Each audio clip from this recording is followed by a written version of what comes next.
Hi, folks. Welcome. Thanks for joining us today for our workshop on transcription.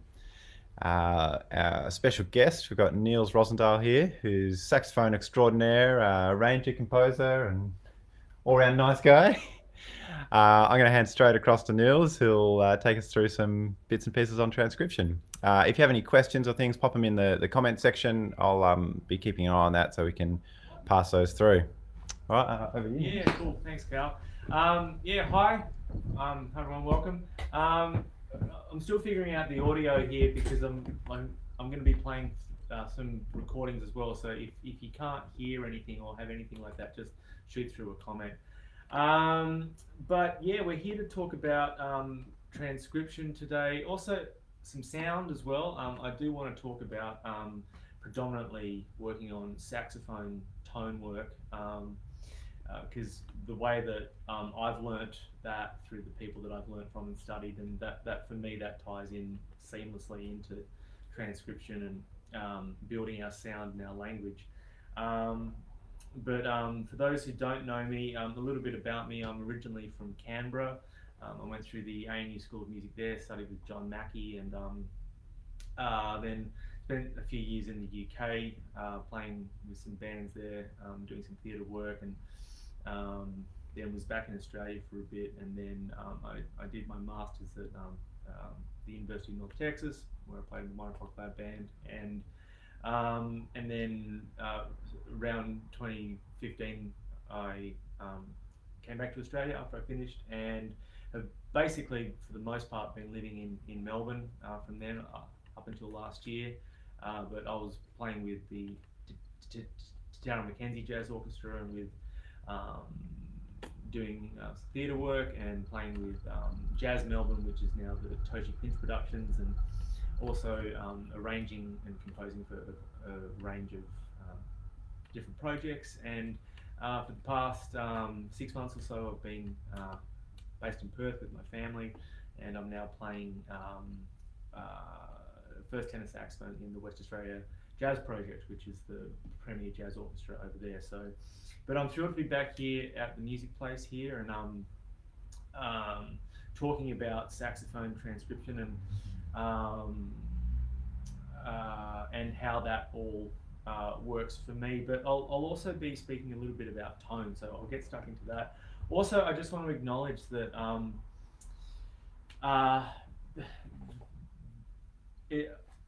I want to pass on the things that I've learned and studied from people, or the publications that I've read. That this is not my own content. This is not my own theory. This is not my own stuff. This is the things that I'm going to show today are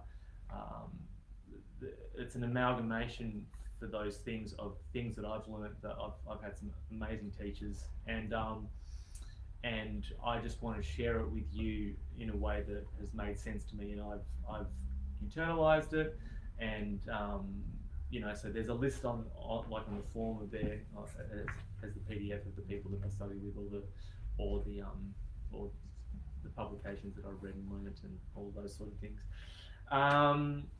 Also, the more I grow through music, and this has been the case for many years now, the more I just practice the fundamentals, that time pressures, family pressures, life pressures, people are more and more time poor, and I certainly find that. Oh, you're good. All good.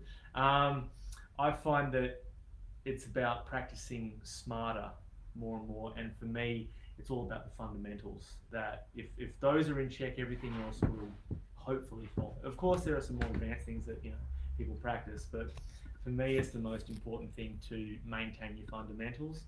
There's a great guitarist in the States that I heard this quote from. His name's Corey Christiansen, and he had this great analogy that was, if you have a car and if all the windows are up, well, if all the doors are locked and all of the windows are up except for one window, your car's no longer secure. It's you can't say it's almost locked. It's like 95% locked, it's still insecure. So I like to approach my practice that way. That I need to make sure that all of my tone and my time and all those sorts of things are taken care of first, because everything else stems from that. But I'm going to do a little bit of tone work, and if this is quite common practice with people that have done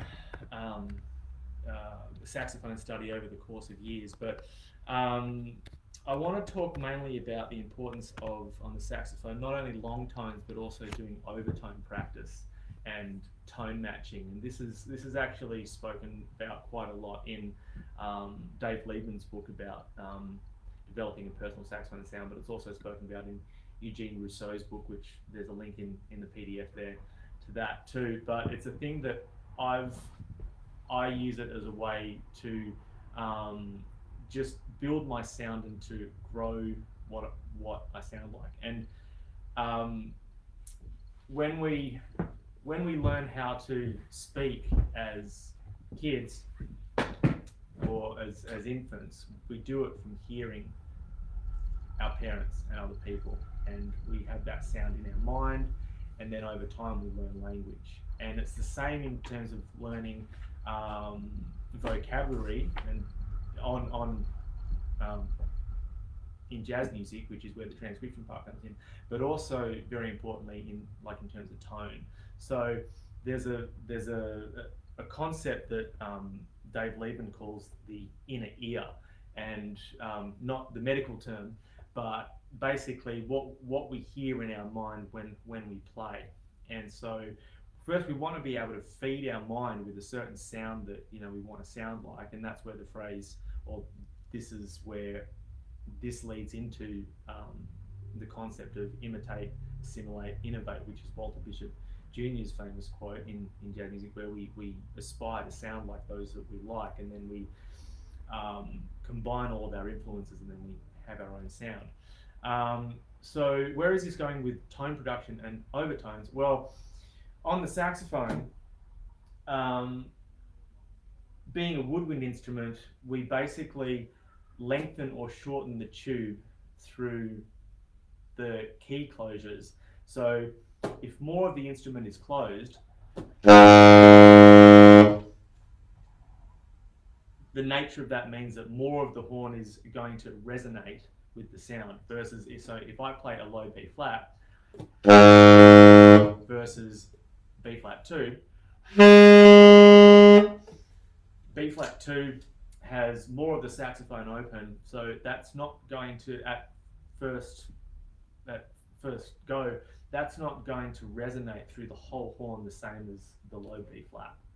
So what we want to do is that we want to look at a thing called the Overtone Series, which is the phenomenon of sound, and that, like, if you have tone, you've got a series of sounds above that, which is the octave, and then the fifth, and then the octave again, and then the third and fifth, etc.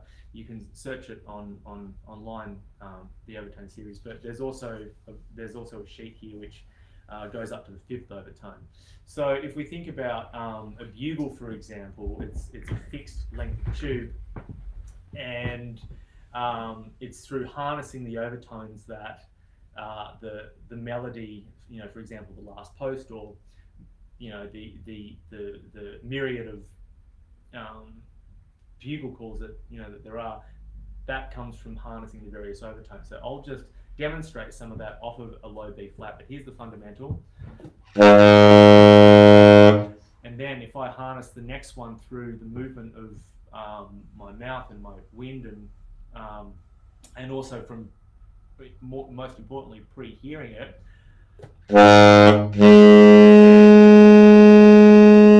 I'm now playing B flat 2, but with the low B flat fingering, which has more of the saxophone resonating. Now that's a more woofy sound, but we're going to get to why that's important in a second. But that's the first overtone. The fifth above that, which is the second overtone. Third overtone. And that's up to the fifth overtone. And that's all from fingering low B flat. and you can do that off of any of the notes. You know, of course, the higher it goes, the harder it gets. But this is off low B flat. And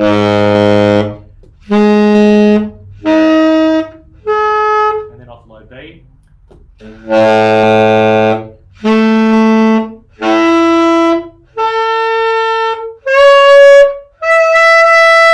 Okay, and then off low C.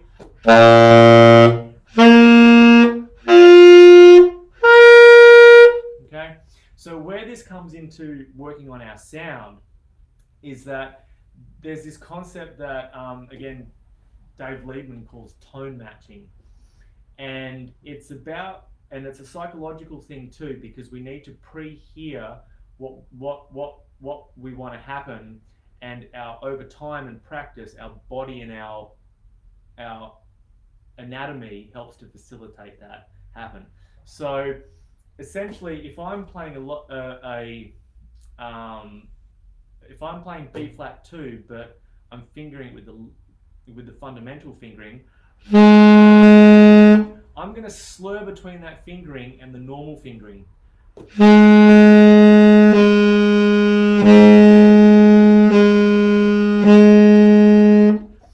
And the goal is to try to get the normal fingering to sound as close to the fundamental fingering as possible. Now you'll never get there because the physics of the instrument change, but it's an exercise in constantly trying to get there. And it's a bit like, I think the term is in mathematics, an asymptote, where you've got the line on the graph and it gets closer and closer and closer to zero, but the fractions are always halving, so it'll actually never ever get to zero, but it will over time get smaller and smaller and closer to it.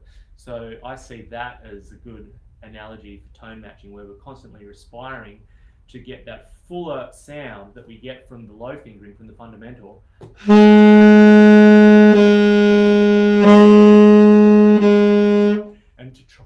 to try to iron it on, if you will, or superimpose it onto the normal fingering, because the way that our mouth moves when we play, that's what it's what we call voicings.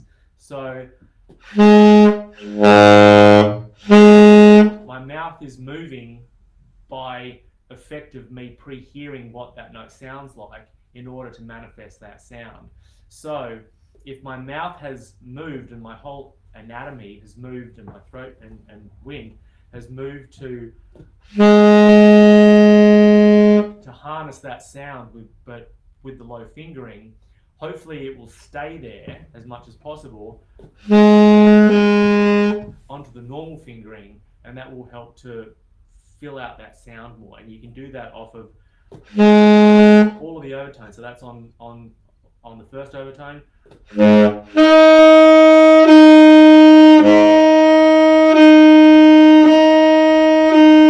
It's on the second overtone.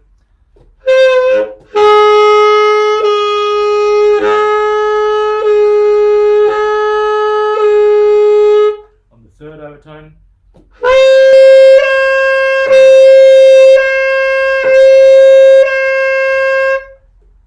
Etc. And that's off of a low B flat. If I do it on a B,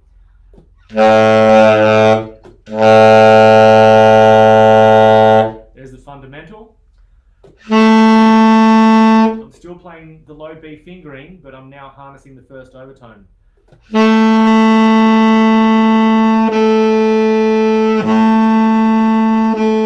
Now I'm slurring in between the low B flat, the low B fingering, and the normal B2 fingering, and I'm trying to get that those two sounds to match as closely as possible. And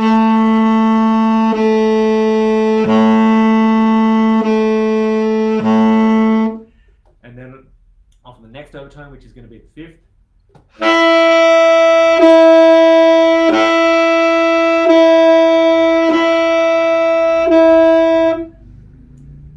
Same thing again. B flat, B3.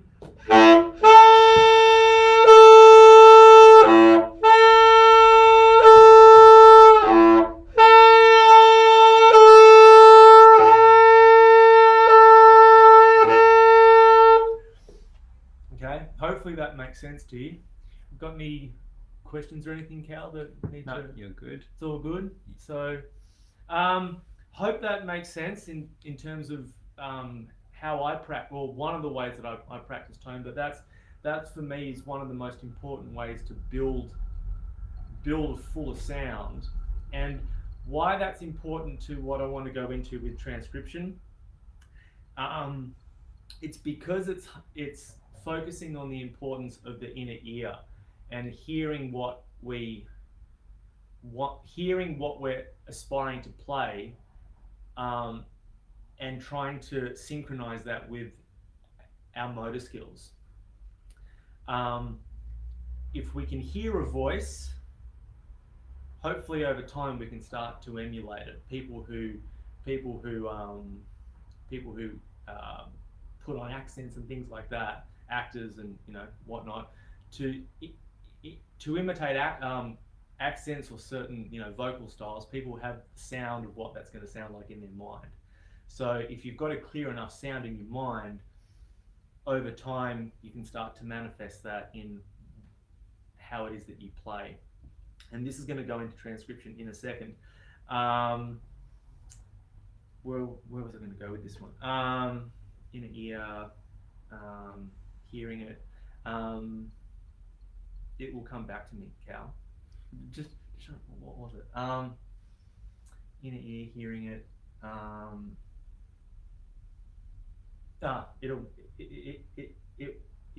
It will come back. But yeah, it's essentially the concept of having a sound in our mind. Oh yeah, that for example, I guarantee that as a saxophone player, let's say that one of you guys wanted to sound, or one of you guys really liked Stan Getz, for example, and you wanted to sound like Stan Getz. Sure, transcribe his playing, but if you listen to enough of his music and you had that sound in your ear while you're playing, over the course of probably years, even if you never transcribed how he played, but if you were listening to it constantly and that's the sound that you heard in your mind when you played, chances are you'd have a tone that would not be dissimilar to that of Stan Getz, because that's what you're hearing in your mind when you're playing, and over time that starts to come out in how it is that you play. So how does this link into creating our own sound and vocabulary? Well, like we have languages and like we speak, different saxophone players amalgamate different languages from different sources, so transcription is super important in terms of building our vocabulary and building up our facility, but it's super important in terms of linking our ear into how we play. And that's exactly what I was going to say before. It's now just come to me. So when we speak, we know what we're going to say. We know what we're going to say, and we can say it without having to think about it. Okay, that we have for the most part a pretty there's a straight link in between what we're thinking and then what we're going to say. Sometimes we say things that we shouldn't say, and there's no filter. But for the most part, in a serious situation, one thinks about what they're going to say, and then they say it without having to think about what their mouth and their anatomy is doing. Okay. With playing the saxophone and improvising, we have another step, and it's the step of playing the keys, playing the notes, making sure that all of this is working. So ideally, we want to be able to link what we're hearing in our mind, and that's where practicing long tones is important, because we're practicing linking the sound in our mind onto our instrument, where we're not having to think about the flurry of notes. But what we're doing in terms of learning language is that ideally we want to be able to build up the capacity to be able to improvise on our instrument, hearing what we're hearing in our mind, and to play that in real time onto our instrument without getting caught up in the technique side of things. Okay, and that's where your practice, your scales and patterns and all that sort of thing come in. But in terms of transcription practice, and this is the way that I've been practicing transcription for a long time, is it's predominantly ear-based. Now, there are a lot of people, I mean, ear-based in terms of the learning, in that there are people that will argue that you could learn it, write it out first, and then start to memorize it that way. Perfectly valid. There have been times that I've done that too. There have been other times where I've just wanted to focus on how it's sounding and just to learn it that way, and that's been, for the most part, the most valuable way for me. And then once I've learnt it, that's actually when I start to write it out by memory after the fact. And why that's important is that because if we're leading by ear, and if we're playing as a response to what we're hearing, we're superimposing what it is that we're hearing onto our instrument without having to think about it mechanically. Does that make sense? You know what I mean? So what I'm going to do right now is just give you an example of how I might go about transcribing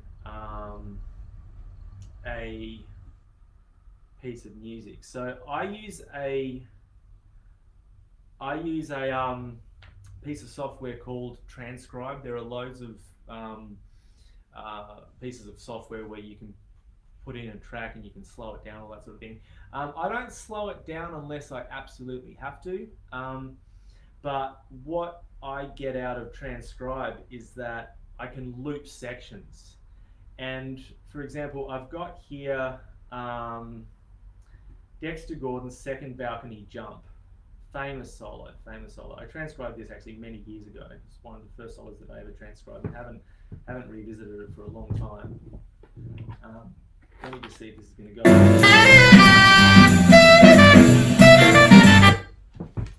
Probably a bit too loud. Let me just turn this down for a second. This is not on the handout. This is just an example of how I might transcribe something. So this is, for those who don't know the tune, there's a rhythm changes.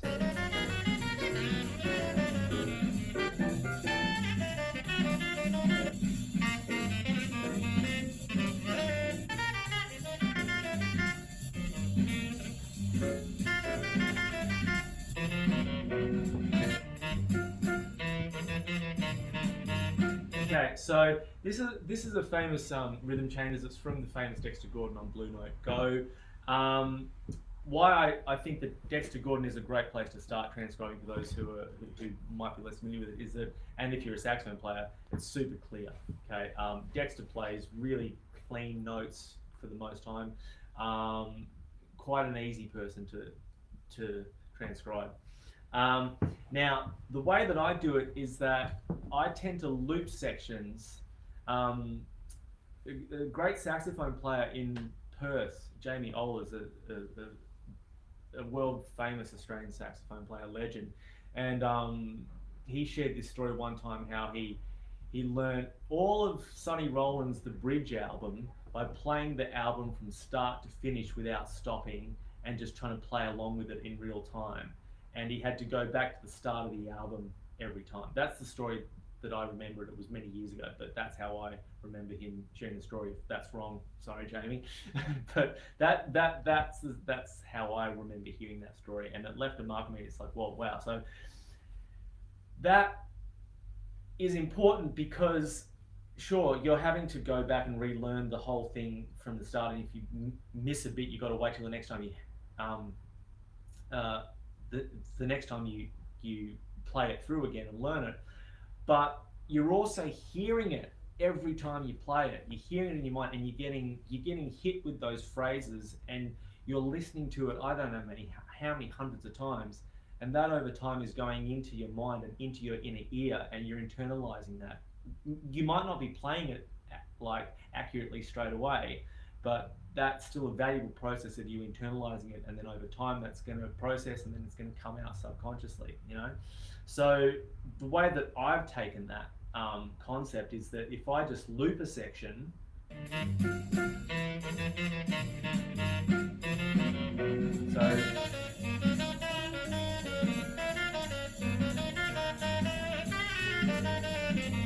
so if I just loop this section here, turn it up, I'm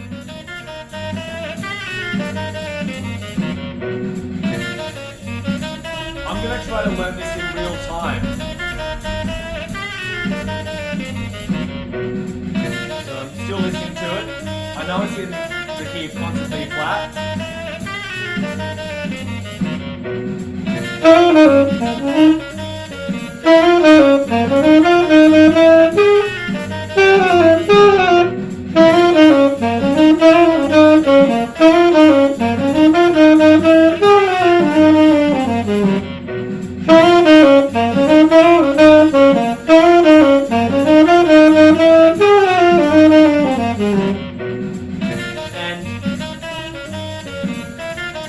Hopefully you'll be able to hear when you start to get it right. And you can loop it for as long as you need to until you get that section right. But what is importantly happening here is that every time you're hearing it and trying to play along with it, that's getting reinforced again into your mind. And that's going to have an influence on your sound. And that's going to have an influence on how you play, because that's going to add to your musical vocabulary. Also, you're learning to play these lines being led by your ear rather than writing it out mathematically and doing a note analysis of the chords, you know what I mean? Which is also valuable too, but I've found that jazz is such an oral art form that as long as we're leading by our ear first, everything else is going to be in good shape. But for me, the main thing in jazz music is to always be led by our ear. So I will continue on that. I'm just going to stretch that section out a little bit more. I also might just slow it down just to give everyone like an example of what, you know, how that is when playing it, just if you want to be able to hear it slightly slower.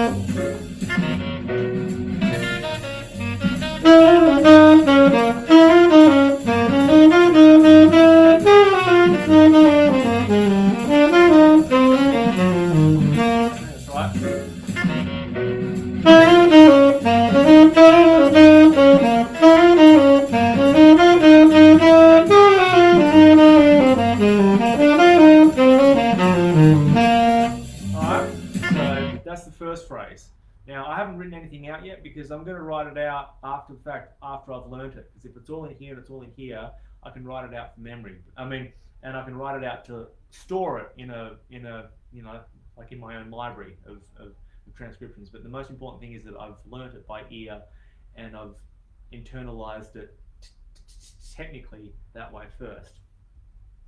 I'm now going to extend on to the next section, and you can do this in bits, like this part, this part, this part, or you can just start at the start of it and then just continue to grow it and continue to reinforce it every time you play through it, okay?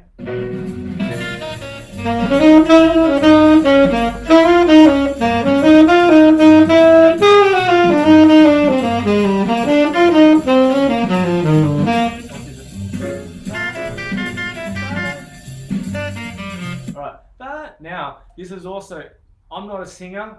I don't sing for, you know, my voice is my saxophone, but I use my voice to help me get from what's in here onto here. And I think everybody should sing. You know, you don't have to be a singer to sing, but it's such an important tool for our oral skills and to be able to link what's in here onto our instrument. You know, if you listen to some, you know, like George Benson was a famous, or is a famous, you know, improviser who also sings at the same time. And, you know, you can do that because he plays guitar.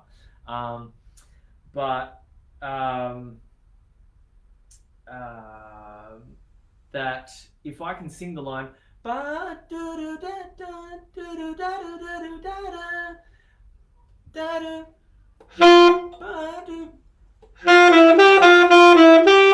think that's right. We'll just go back to that.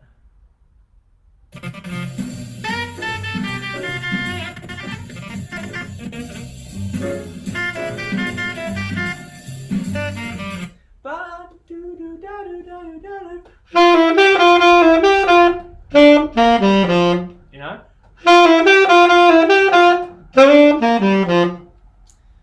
So now I'm going to add that to the whole thing.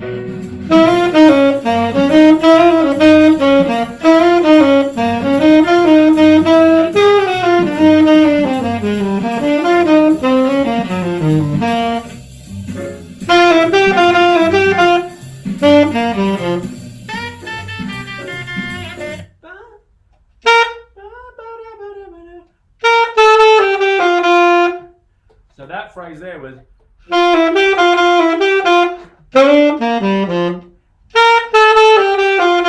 Okay, now I'm not actually thinking about what the notes are.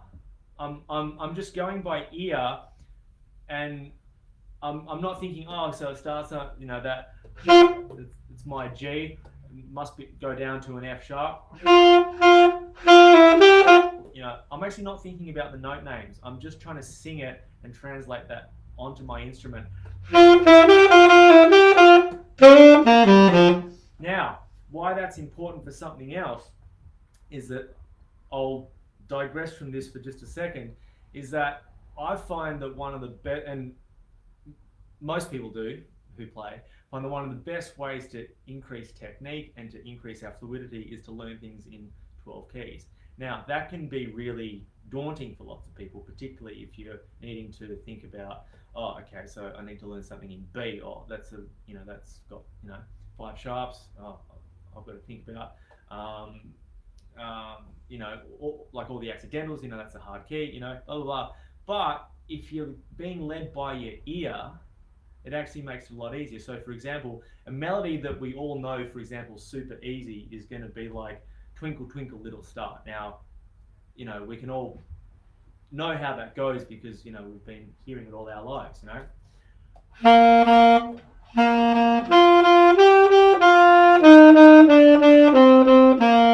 But okay, so now if I want to learn that in like all 12 keys, I just think of do do do do do do do, and then okay, if I start on this note, do do do do do do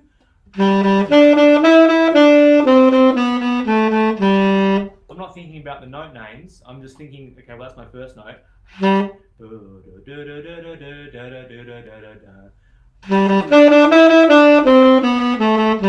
right.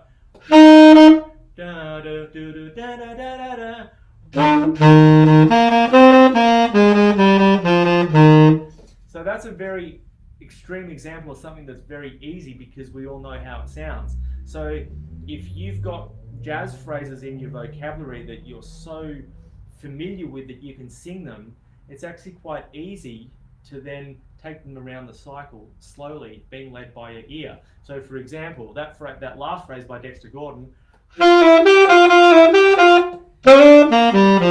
that's over the start of the A section of the tune. Ba da do da da da do da da ba ba da da ba boo da da da do da da da da da boo da da da do da da da ba da da.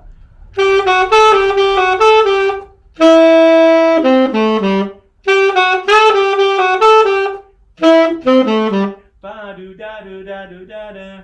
And then if I want to change notes, ba da ba do da da da do da da ba boo da da. You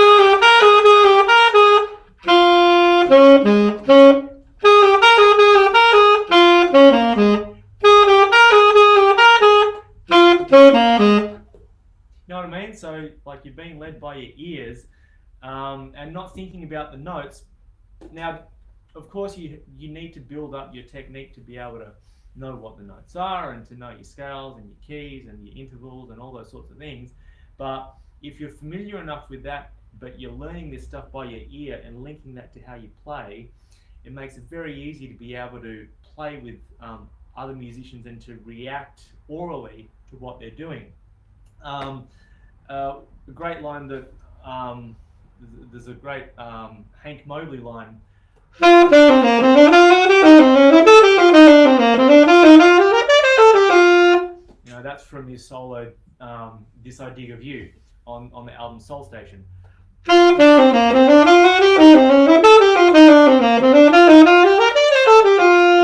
know, so if you want to learn these phrases in all 12 keys, well, get familiar with it so you can sing it, because if you can't sing it, you can't play it, you know, at least properly. So ba ba ba do da ba ba ba do ba do da do da do do do da ba do do. Again, I'm not a singer, but I'm using my voice to help me, because I think it's one of the most important things, because you need to be able to audiate what you're hearing in order to be able to play it. Now, if I want to change key, I'm just going to choose a new starting note. It's concert G. Ba ba ba do da do da. Ba ba ba do ba boo da da do. Boo da ba da da.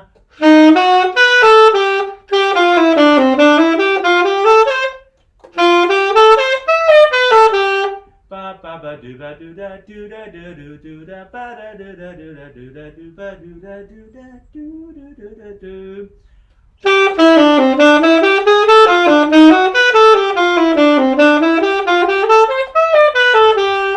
Okay, I've just learned that phrase in a tone up. Okay, but I'm not thinking about tones and semitones. I'm just thinking about the lines and the language and trying to get what's in here onto here. Let's do it. Let's do it starting on concert E flat. Ba boo ba do. Ba boo ba do ba do da do do. Boo da do do do da ba do do.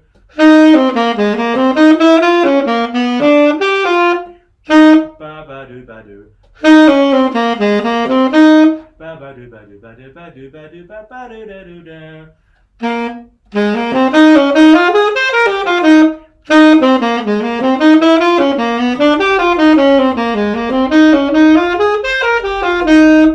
You know, so that's it in that key. You know what I mean? So you know, let's do it now in that's concert A.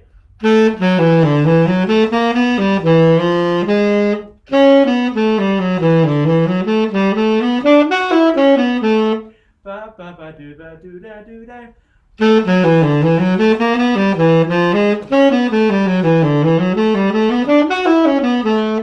know what I mean?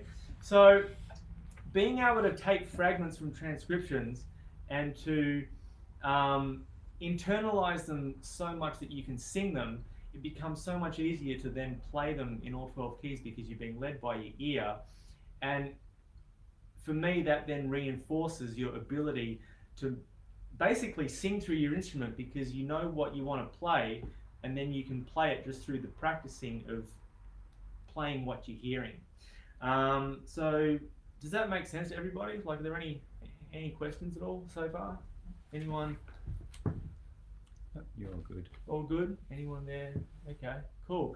So I'll just do a little bit more on this transcription. Ba do da do da do da do.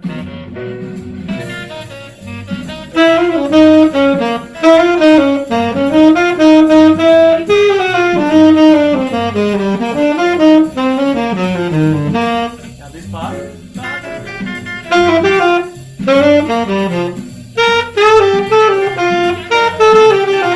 Okay, so I've learned the first part. I'm just going to start to single out the second part. Okay.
16 bars of it. Let's go back to where it was.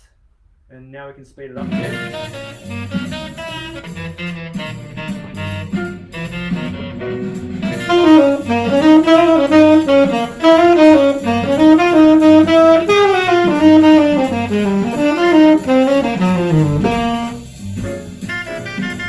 Is there a question there, Cal? Yeah, just on the software you're using. Oh, cool. So this is a piece of software that's called Transcribe. Okay, so Trans. Like the word transcribe with an exclamation mark there. So yeah, but there are heaps of them. There's the amazing slow downer and all of that sort of thing. Yeah. Can we take a 2-minute break? Yeah? Is that cool? Yeah. We're just going to take a 2-minute break and we'll be right back. Yep, so if you've got any other questions, just pop them in now. I'll have this little break. I'm just going to grab a link to that website for Transcribe for you. And I'll drop that into here as well. Let me just a sec.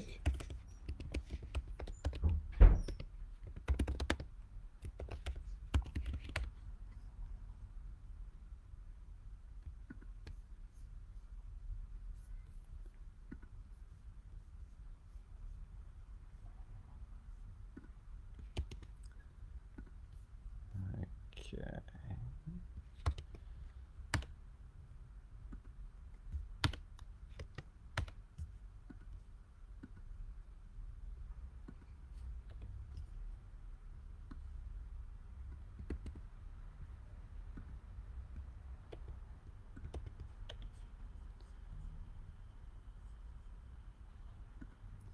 There's a link to that software that Niels is using there, which, as I said, so it can loop and it can slow down as well without degrading the pitch, so you don't get much pitch shift with that one.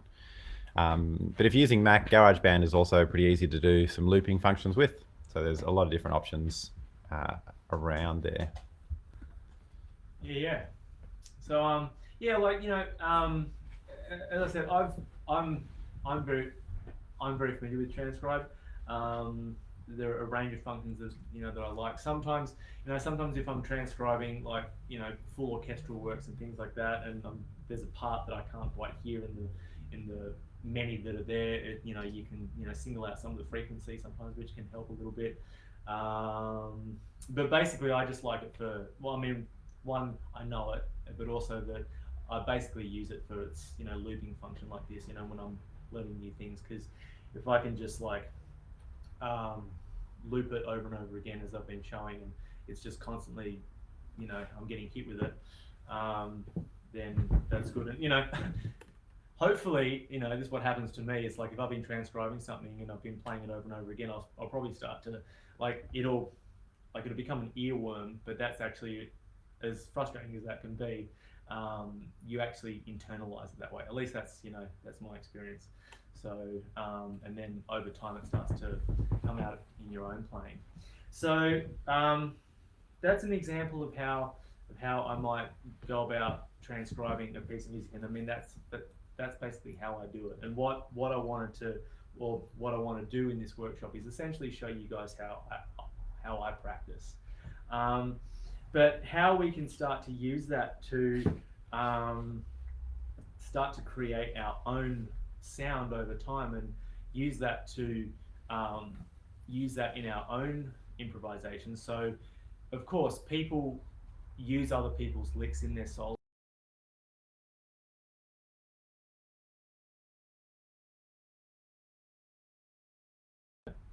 That's been super valuable to me. But what we can do as well is that we can take these little glimpses of it, or small phrases, and start to inject them into a tune that we're playing. So an example, or there's a sheet there which should be downloadable for you, is that if you go to, this is just the tune Blue Bossa, because it's a nice simple one to apply these things. I've basically just taken one chorus of Blue Bossa, and I've put in some phrases there that have been taken from transcriptions from Blue Bossa, or from other tunes that will work in that section. So those who don't know Blue Bossa,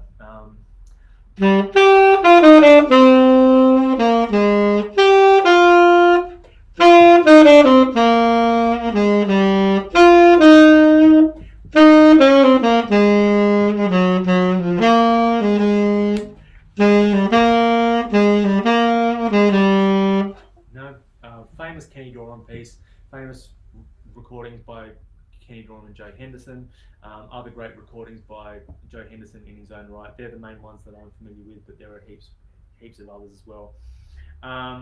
And what I've done here is essentially, what I get my students to do sometimes is, okay, well, if you're learning a piece of music, take someone's solo transcription from that and take phrases of that solo transcription and create a solo where you've written one out, but you've got bits of their vocabulary in yours. You don't have to play their whole transcription from start to finish. That's a good thing to do, but we're wanting to internalize that their language into our own language, because obviously we're listening to that player, preferably because we like them and we want to have some of that in our own playing as well.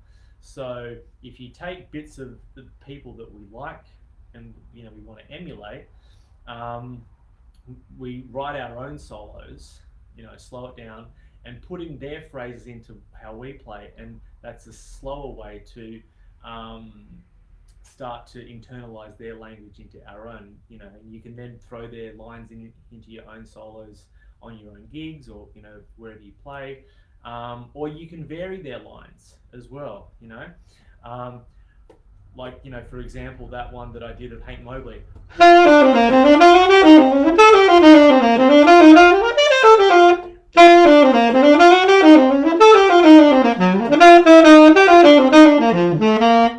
I started the way, but then I changed it.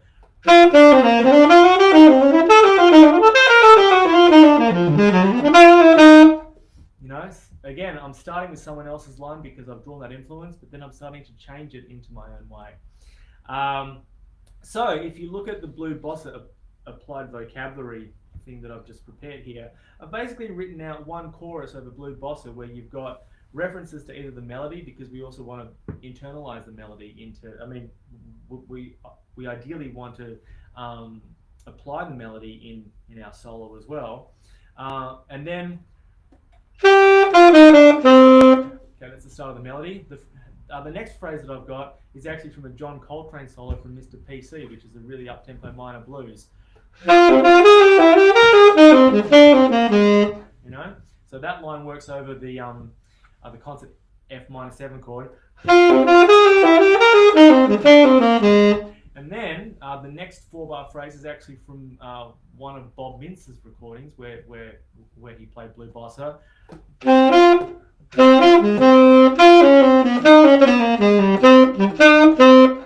So I'm not saying that all these lines combined make a coherent solo. This is like a lot of if the equivalent in writing is that these are probably all individual sentences that when put together don't form a narrative that's all together coherent, other than that they match the chords.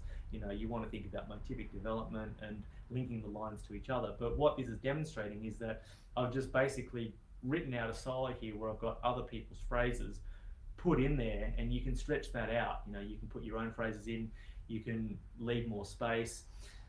So again, the melody reference.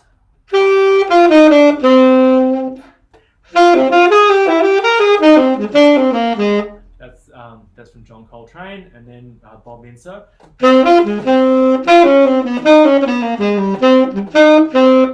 And then the next is a 2-5-1 line, and I've taken a line here that's a Dexter Gordon line from the last 4 bars of Ladybird.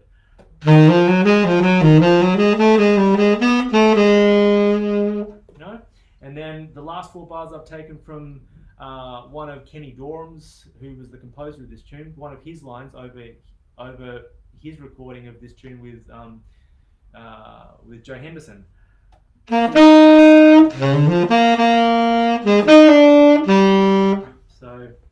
I'll just pull up a little play along that I've got.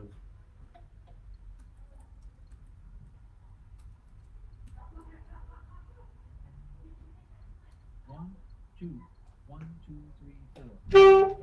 Probably turn this up. Got the note.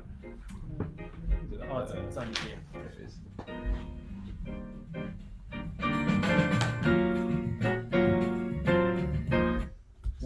Here's the melody. 1, 2, 3, 4.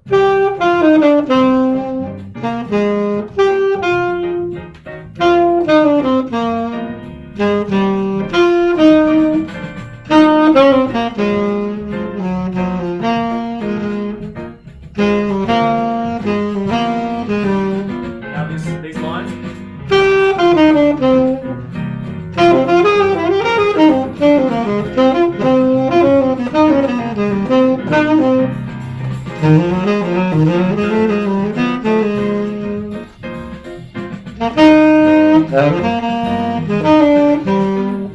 Okay, so that's just a very simple exercise where as I've said, I've taken other people's lines that I've transcribed and I've injected them into this tune, you know. So that's another way that you start to internalize other people's vocabulary into our own sound. And again, we're doing it by hearing it in our mind first. Okay. Are there any questions about anything of this stuff so far? No, everyone's all good. Cool. So again, this links back to if we can't hear it, we can't play it. Okay. So as long as we're hearing these lines in our mind as we're playing them, and then we're linking it onto our instrument, we're going to be in good shape. Now, what if it's a tune that we don't know? So we're going to be talking a little bit about the mechanics of like learning tunes, and this is a little bit less glamorous stuff, but it's just as important. Where if we don't know a tune, we want to know how it sounds, because we want to have an idea about what the harmony is doing in our, you know. So we learn the melody.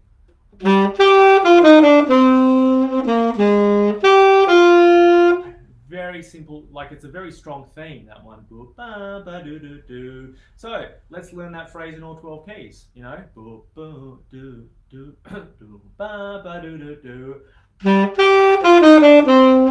Yeah, okay, now I'll start on constant flat. You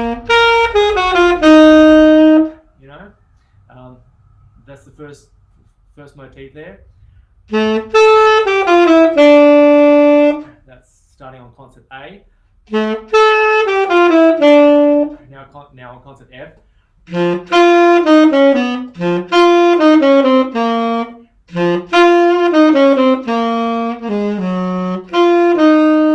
Okay, now if I start it on concert D. You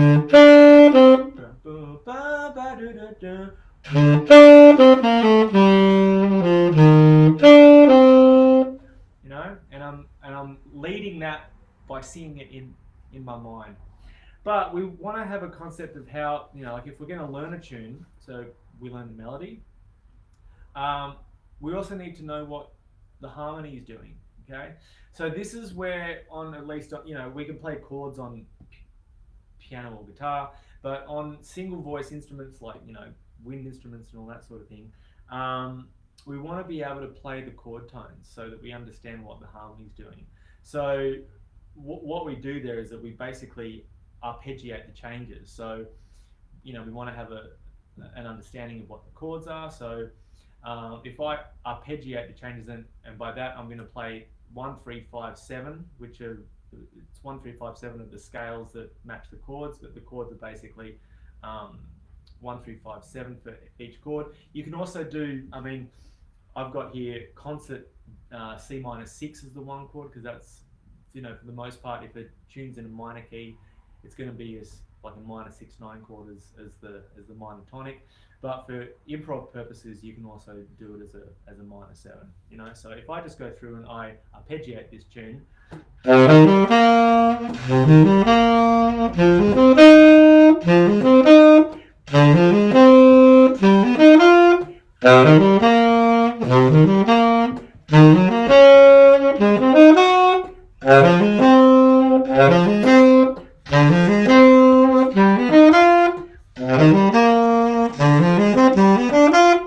Okay, so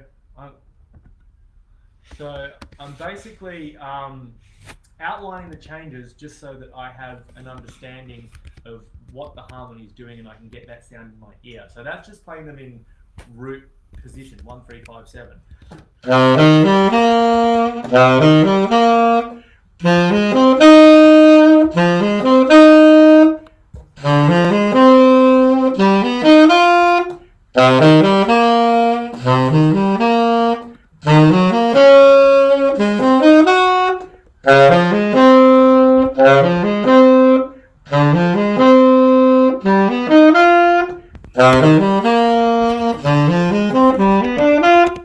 Okay. Now, why 1, 3, 5, 7? They're the strong notes of the chord, or the scales, but those are the notes that define the chord. And if you transcribe great solos, they're going to be outlining those notes in the harmony. So we really want to have an understanding of them and to know how they sound. Now, the way that we can start to make melodies out of that is start to change it up a bit. So if we just take those as like the skeleton of the tune, that's only playing them in that first permutation of 1, 3, 5, 7. But there are 24 different ways, and my teacher John Mackey told me about this, but it's also covered in Jerry Bergonzi's publications, which I've listed here as well. Mike Stern's also talked about it in some of his master classes, where if you start to move the chord tones around,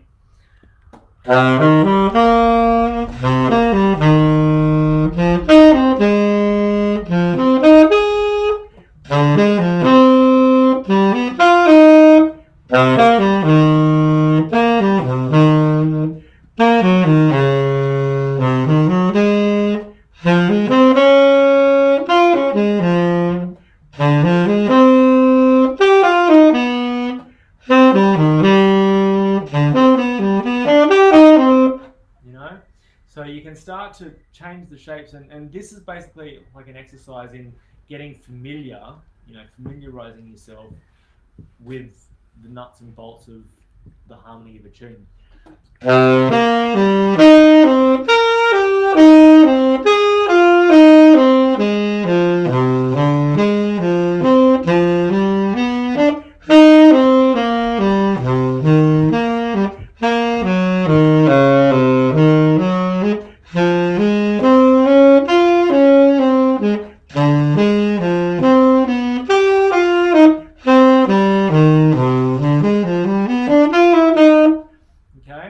So we can go through, like for that we need to have an understanding of what the chord tones are for each of the chords. For what the chord tones are for each of those chords. So D minor 7, G minor 7, E half diminished. So you need to have an understanding of that side of theory and harmony to do that. But that's essentially how we're going to break down and learn the skeleton of a tune.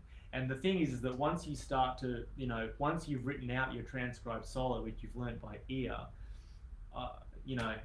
the reason they sound so good is that because they're outlining the harmony of the tune in really interesting and creative and intelligent ways. And if you look at, if you then look at what notes are being targeted on strong beats, like the downbeat or the beats of the bar, you'll see that oftentimes it's actually the chord tones that are being outlined there because they define the harmony, and improvisers know how to target those notes. So once you've learnt your solos and then you write them down and then you start to analyze them, you can see how these things line up with the theoretical mechanics of it. So that's essentially practicing the chord tones. But then that's a very vertical orientation, and it does sound mechanical, but that's the way that we can start to internalize the harmony. Now there's also the guide tones, which are the third and the seventh, because they're the ones that actually define the chords more, because they're the ones that change. Like if I play a D major 7, D, F sharp, A, C sharp, versus a D minor 7, D, F, C, E, the D and the A stay the same, but it's the F and the C that change. And then if I do D7, again it's the first and the fifth that stay the same, but it's the third and the seventh that change because I've now flattened the seventh there. So the guide tones are the ones that really outline the changes for the most part. So we can look at the guide tones, and we can look at how they relate to each other, and this is a much more of a horizontal orientation where we're looking at how they voice lead from one to another. So for example, if I look at the the third and the seventh of D minor 7, here, or sorry, concert C minor 7. So here's concert C. Those are the guide tones. The seventh of D minor 7 leads by step to the third of F minor 7. Okay, and then the third of that is actually the flat 5, which is in a half diminished chord. A lot of people think of the flat 5 as a guide tone too, because it's different from a regular fifth that we'd see in a regular minor chord. But the seventh of F minor 7 leads by a step to the third of D minor 7 flat 5. And the third of that, which is concert F, is the same as the seventh of the G7 altered. But the seventh of the D minor 7 flat 5 moves by half step down to be the third of the G7 altered. So if you can see the guide tone line, I'm just going to play a chorus, just basically holding guide tones and trying to link them as smoothly as possible. 1, 2, 1, 2, 3, 4.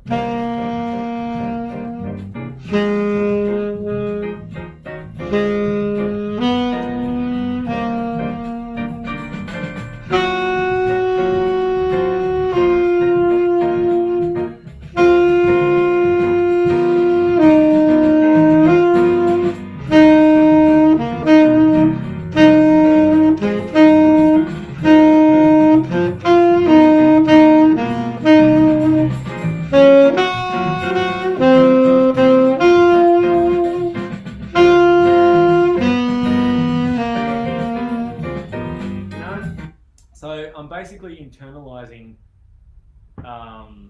the harmony in that way too. So you can start to improvise by starting with that and then start to branch away from that.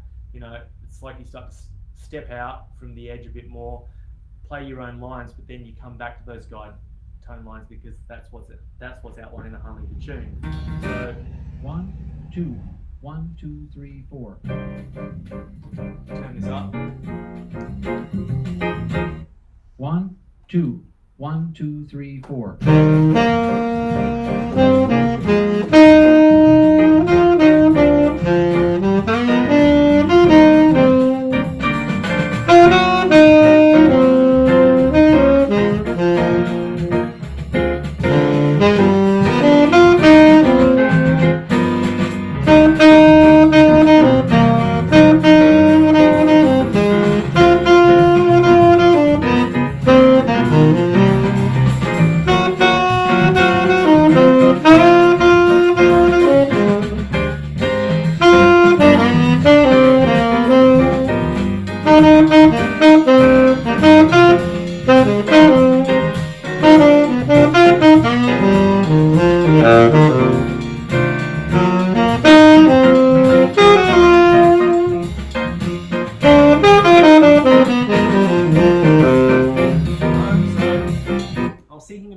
Tones there and the chord tones, and then starting to branch away from that using various melodic devices based on the scales. So we need to know the scales of the tune. So if you turn over, if you have the form there, you can also link the scales to each of the tunes. So the first one, look, you can play Dorian or Aeolian over the one chord. Dorian would link with if it was a concert C minor 6 because of the minor 6 chord, but you can also play the flat 6 and you can play the Aeolian scale there because it's in the key signature. Alright, so that's the Dorian, and then G Dorian, and then G Dorian my key, F concert, and then D half diminished, G7 altered, and then C minor 7 or C Dorian, and then concert E flat Dorian, A flat Mixolydian, and then D flat Ionian, and then it's a minor 2/5 back into C. And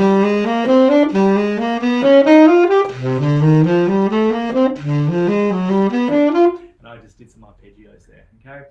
So we can base our improvisations on the chord tones, the guide tones, and also know the scales to make the melodic devices happen. Now, that's a very mechanical way to learn things, and it's necessary, but you always want to be linking it back to the things that you're hearing and linking what you're transcribing into your playing. So if we go back, for example, to look at, okay, well, what's a transcribed line here that fits that? Well, let's just do a quick analysis of, Blue Bossa applied vocabulary, and these are lines that I transcribed by ear. So obviously the melody reference there in the first 2 bars relates to the melody, great.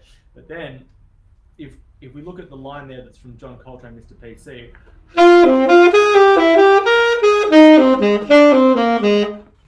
those lines, except for the concert E on the end of beat 2, all come from the concert F Dorian scale. And they're targeting strong chord tones on the start of the bar. So you've got a concert F, and then the next bar starts on the 3rd, and that's just a straight. That's going 3 5 3 3 5. Flat 3 7 5 flat 3 of F minor. So you can apply it that way to see what these transcribed lines are and how they link in with the harmony of the tune, and you can see how these awesome improvisers are creatively, spontaneously composing really nice lines. For example, the Dexter Gordon one.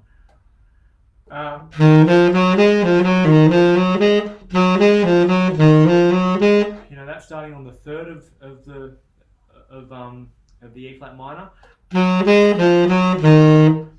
That's a melodic gesture based on the scale going.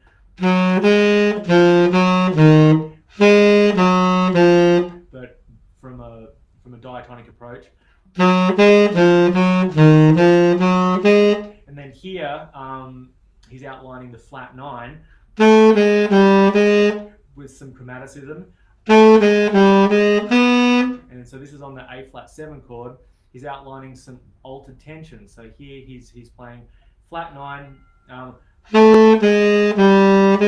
surrounding the root of the chord, and then up to the sharp 9, flat 9, but then that lands on the concert A flat, which is the 5th of the A flat major there. So that's how we then, based on understanding the nuts and bolts of the harmony of a tune, we can then go and look at the lines that we've transcribed and see how they're linking into why they sound coherent. You know what I mean? So I mean that's essentially what I have spent a long time, many years doing over, and still do it now. And there's always a solo that I'm transcribing, and it's important to analyze them and to write them out and see what's going on. But the most important thing for me is to just, if nothing else, be able to hear it in your mind and to sing it so you can then play it. because if you're having to think too much about the theory and the technique of things, I mean, that's important too, but you're not going to have time to think about that on a gig or, you know, when you're playing. So this is, you know, you practice it slowly, methodically, be patient with yourself. It's not a race. And every time you're hearing it while you're playing it, you know, that's why I like looping it and hearing it constantly, because I'm internalizing that sound when I'm playing, and then hopefully that will come out in, you know, my own playing. Is there anything else that, like, are there any questions or anything? That's great. Well, yeah, so maybe we've got a couple of minutes left, so if people have any questions about any of this, throw them in there now and we'll try and get through them. Or maybe while we give people a chance to pop anything in there, you mentioned briefly before sort of transcribing solo versus transcribing an orchestral arrangement. Yeah. Is it the same approach for you, or do you have different? Well, the difference for that will be that I'm not, if I assume you're not playing violins. If I'm transcribing large ensemble works, it's not too, I'm not learning it to play it. Although there might be a passage that I am trying to hear, and then I might just work it out on my instrument. Not so much though. I just tend to like try to hear it, you know, sing it just so I can get the line right, and then like I just enter it into the score that I'm working on. But in the context of but it's that same process of you're hearing it, you're vocalizing. Yeah, it, totally, and that I can't stress enough the importance of being able to audio. Again, we don't have to be singers. We don't, you know, we don't have to feel self-conscious like that. We have to be able to feel comfortable audiating what it is that we want to be able to express. And how that links to my arranging and composition work is that if I'm writing an arrangement or something, I will often sing sketches of things. So like if I'm having to do some background figures, I might actually start to, you know, I might look through what the melody is of the piece that I'm working on, and then I might be listening to like a recording of it, but then I might actually start to sing some other figures that I want to put in there for the arrangement that I'm doing. And again, that doesn't need to, you know, be recorded to be commercially released, but it's being able to get what's in here onto the paper, you know. And then again, it's about treating music as a balanced diet. You know, we consume healthy music, preferably most of the time. I had an indulgent meal last night, but hopefully we're consuming healthy food so that we stay in good shape. And it's the same for our music and our, you know, musical diet. We consume music that we want to sound like, and so when I'm playing the saxophone, I'm going to be listening to people that I want to sound like. I'm going to be transcribing them. I'm going to be playing along with those recordings in real time. In the arranging of the composition space, I'm going to be absorbing great writers that I like, not only by studying their scores, because that's important too, but also trying to listen to recordings of their works and try to emulate that with my own writing too. Now, part of learning that might be trying to sing a line that like I'm trying to work out.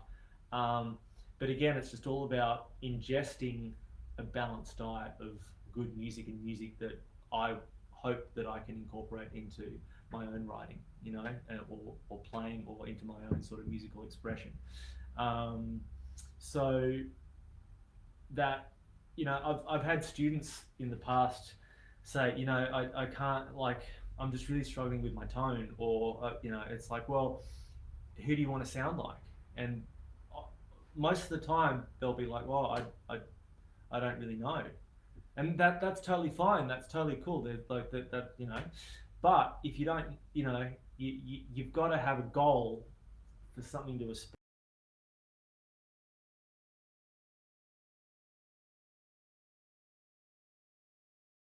You connect with, you know, everyone's going to have a different flavor of music that they connect with. You know, some people are going to identify with certain musicians and like, yeah, like I really want to sound like that. Well, go and listen to that, and like get it in your brain so that you can aspire to that, because we have to have a goal in our mind. It's like when we learn to speak as infants, we know what the words are that we're trying to say over time because we're hearing it from our parents. So if we know what it is that we want to sound like musically, that's the best way to guide us, and as long as we've got that in our mind. And the best thing as well you can do is that, for 5 minutes before you start a practice session, just listen to one of the players that you're checking. I think it's good to just choose one player at a time, or kind of one or two players at a time. I might listen to the same player like for like a month or so, and I might just have something on in the car, or I might start my practice session by just listening to that and be like, okay, cool. So that's the concept that I'm going for orally.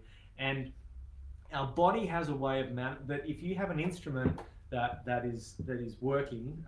Mine is my beloved Forestone rolled tone hole, and I know that it works great. I know it's in tune. I know that it's just solid for me. I don't have to worry about anything in that area. I've got a good mouthpiece. So if everything is working as it should, so much of the sound comes from the player. And so if you have a strong enough sound in your mind, over time your body will help manifest that. I've had students come and they've never transcribed. Like, I had a student a few years ago who'd never transcribed much, but he'd been listening to Paul Desmond. He loved Paul Desmond, and he'd just been listening to Paul Desmond for by that stage it was at least a year or so. And guess who he sounded a lot like? You could hear Paul Desmond in his playing because that's what he heard when he played. So yeah, did I answer that question? Yeah. Anything else, Cal?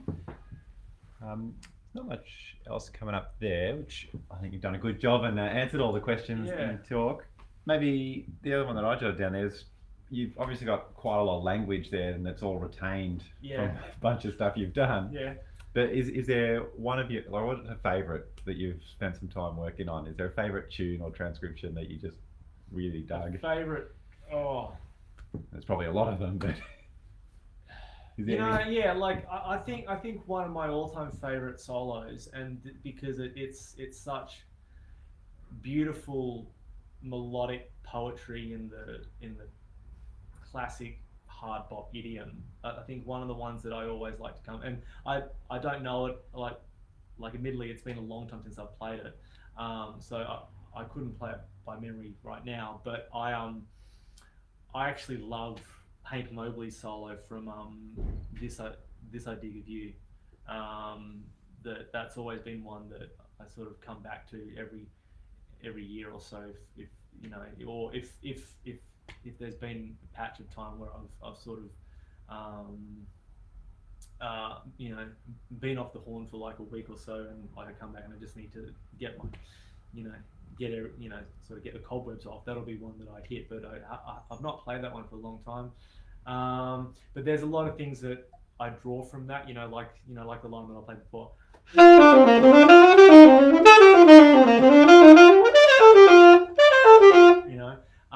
I really love Sonny Rollins from Surrey with a Fringe on Top. From Nuke's Time. There's a great line there.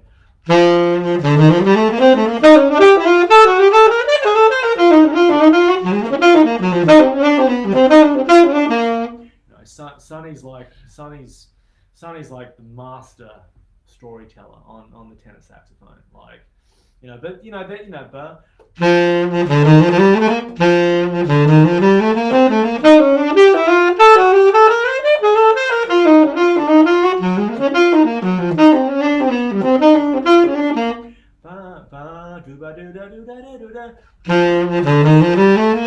okay, so let's move that up a tone.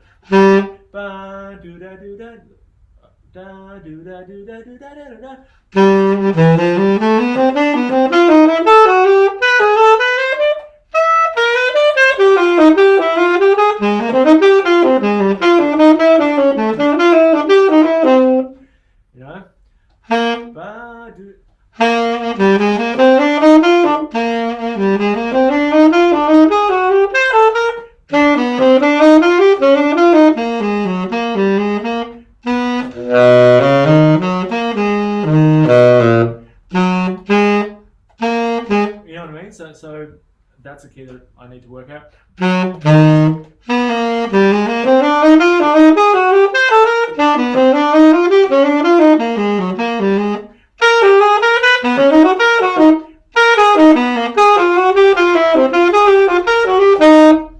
You know, and like this is just showing you how I go about, you know, working this stuff out, you know, because I think for me that's the best way to learn, is just to work things out together, you know. And but no, that's I mean, that's a great solo. I love a lot of Michael, like I'm a massive Michael Brecker disciple. I love Michael Brecker's playing. There's heaps of great ones of his, Bob Berg. But I mean, I started transcribing Dexter Gordon, you know, when I was much younger, starting out playing jazz music in my late teens. I went to Dexter Gordon to start because it was really easy to hear, you know, super easy to hear. Sonny Rollins his solos are epic, but sometimes some of his articulations and the way that he phrases things, sometimes it's quite hard to discern what the notes are there, you know. So, you know, therein lies the challenge. Joe Henderson, like, you know, for my honours work, I did a whole band transcription of one of his, well, part of my honours was looking at interaction, but one of the transcriptions that I did of his was Stella by Starlight from State of the Tenor, where it's just him, Al Foster, and Ron Carter, and but it's Stella by Starlight, and it goes for like 10 minutes. You know, just the language and the interaction that's there, and Joe Henderson does all sorts of really crazy, amazing stuff with the times too. Like, it's really you know, I was writing it afterwards and be like, so there are X amount of notes in a bar. I'm not even going to try to subdivide it mathematically, but play these notes evenly in the space of one bar. You know, so yeah. Yeah, I don't know if I'm rambling or not. Am I answering people's questions or addressing points that people are happy with? I think that's great. I mean, that's probably a nice point to finish up on. Enjoy it, sing. You know, if we can't sing it, we can't play it. You know, that's the thing that I really believe, and I'm always trying to be led by my ear. And if I'm playing stuff that is all the same, or if I'm writing in my arranging and composing, and if it's also going to sound samey, then I need to broaden my diet, you know, go and listen to some other players. You know, it's important to have a mix, you know. Check out the same player for a bit, but then, you know, move on from that, because we don't want to sound like clones of just one person. You know, we want to make our own sound. And, you know, it's that famous phrase by Walter Bishop Jr. where imitate, assimilate, innovate, which everybody in jazz knows. And but it's that process of imitating people, and that's important, because we need to, like our parents, when we speak, we need to have a goal to sound like, but then we internalize all those influences, and then over the course of a lifetime, this isn't going to happen straight away, we start to get our own sound, you know. And for me, it's a slow process that happens subconsciously, and you just have to be present with it and just be consistent and just let it happen in its own time, you know. But yeah. Great. Well, thanks, Cal. Oh, thanks so much, Niels, for coming and hanging out and spending some time and presenting for us. Yeah, cool. Great to be here.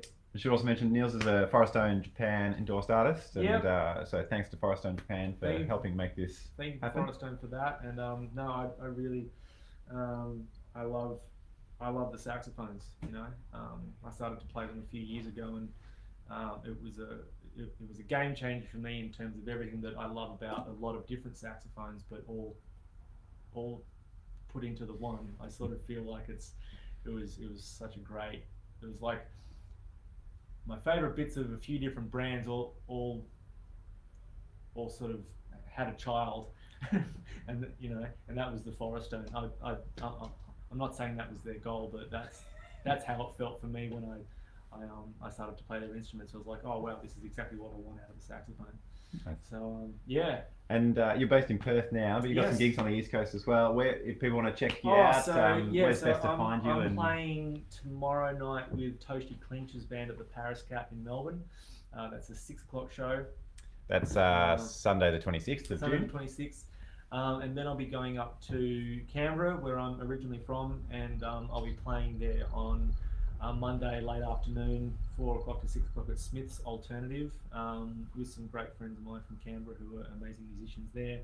And then I'll be heading back to Perth soon after that to continue on with work and life there. Yeah. But and we'll check you out on the website. Is that the best place to follow up? Yeah. No, my website's there, nielsrosendahl.com, NIELSROSENDAHL.com. You know, you can find me on Instagram, niels.rosendahl.music. If you're in Perth, I'm playing with my band on the 18th of July. We've just had a concert with the West Australia Jazz Project. We've got some more of those later in the year as well. Yeah, if you have any questions, you can shoot a message to Cal, or you know, you can send me an email via my website, or you know, we're very easy to track down. And if anybody wants to have like you know an online lesson with me, if that's a thing that you know people ever want to do as well, you know, you can always catch me and we can set something up that way. You know, if you want to show me some transcription work or that sort of thing, or you know, whatever saxophone, you know, we can do things like that. Yeah. Okay. Well, thanks, Niels. Thanks, Cal. Thanks everyone for coming. tuning in. And all the best. And I wish you all the well in your journey in music and transcription. Okay. Thank you.